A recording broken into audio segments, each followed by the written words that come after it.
متاسفانه هممون این روزا یه درد و ترامای جمعی رو داریم تجربه میکنیم.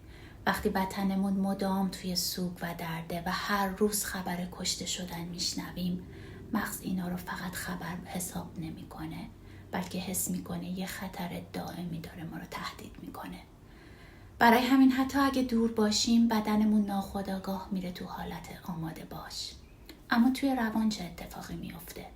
احساسات هی بالا و پایین میشن.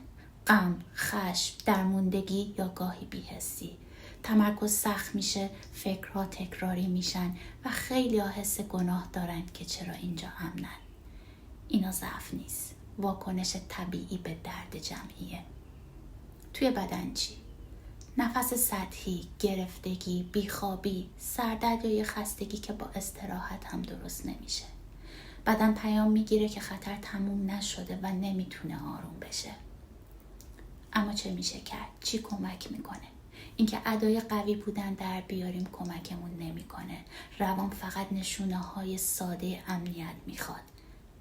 خبر کمتر، بیشتر برگشتن به بدن، نفس عمیق، تحرک و بودن کنار آدم هایی که میتونیم بدون توضیح خودمون باشیم. وقتی در جمعیت ترمیم هم آروم و تدریجیه. به امید روزهای